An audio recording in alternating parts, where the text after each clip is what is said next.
Hello. Greetings. Rocco Atleby here. It's not a good Rocco Atleby voice. I haven't come up with a Rocco Atleby voice. I have had many people DM me and say, when will there be a How to Play a Necromancer's Theremin audiobook?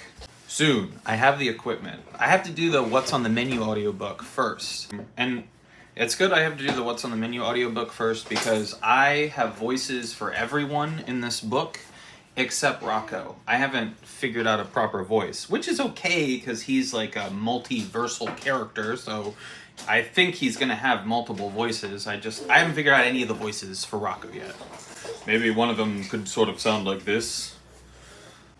I want one Rocco to have a high-pitched voice. I don't know. The first part of this video is sort of I'm answering viewer emails. I've had a few people ask me what my necklace is. These are my Buddhas. One Buddha represents Tibetan Buddhism, and then the other Buddha represents Zen Buddhism of Dogen. Today I want to talk about another person who blurbed our book. His name is Pat Irwin.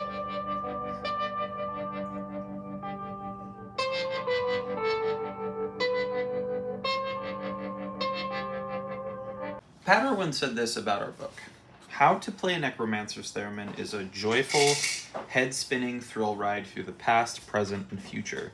This book sings, dances, and plays music. Take a little bit of Naked Lunch, add The Hitchhiker's Guide to the Galaxy filtered through William Gibson, Robert Anton Wilson, and Philip K. Dick, and toss it with some Adult Swim and Nickelodeon, mixed with the Stooges, Nirvana, and Radiohead, and you'll get this brand new thing from Chase Griffin and Christina Quay. This wonderful book is about reading, writing, and words, and we need them now more than ever. So Pat Irwin was a member of the B-52s for 18 years.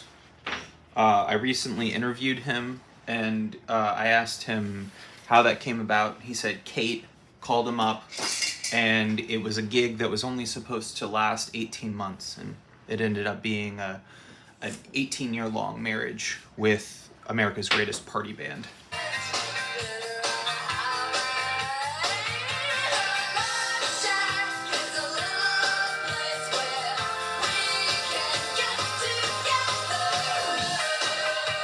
Pat is also in one of my all-time favorite modern bands. They're called Sus.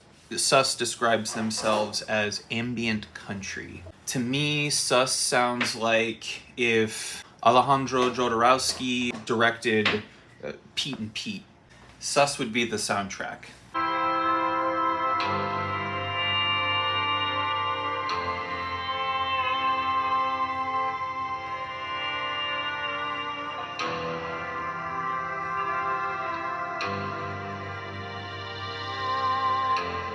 Pat was also involved in New York City's legendary no-wave scene. He was in a band called Eight-Eyed Spy.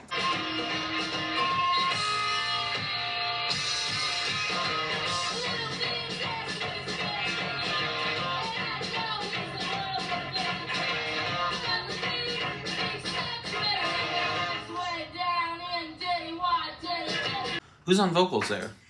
That's Lydia Lunch of Teenage Jesus and the Jerks.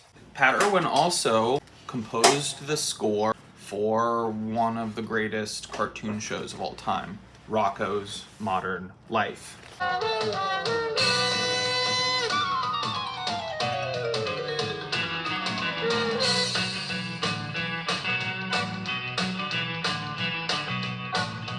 I have been trying to contact past me, little me, sitting in front of his grandmother's television.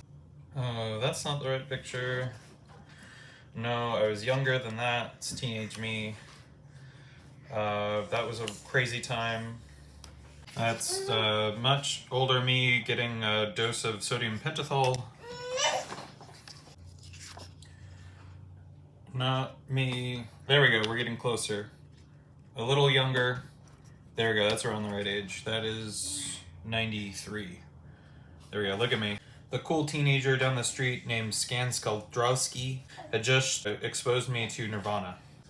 See that red balloon? I was having troubles with the local clown Pennywise.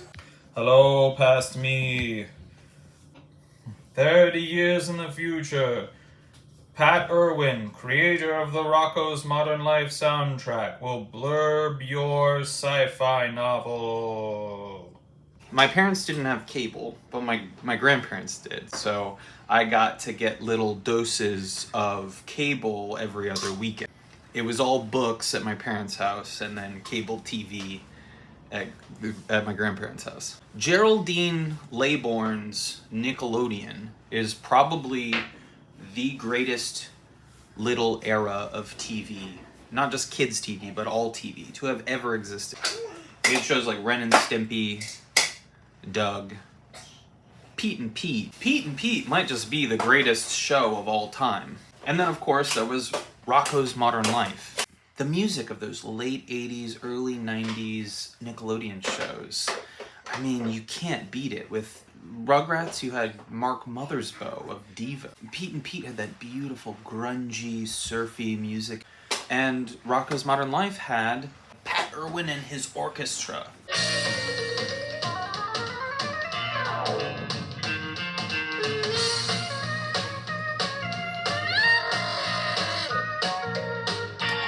You hear that trombone?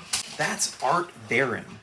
Art Barron was Duke Ellington's last trombonist.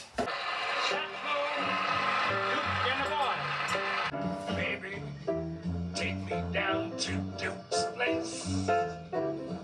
Wildest spot in town is Duke's place. In my opinion, the Rocco's Modern Life soundtrack is one of the best pieces of music created in the last quarter of the 20th century. Thank you, Pat, for all of the mind-blowing music.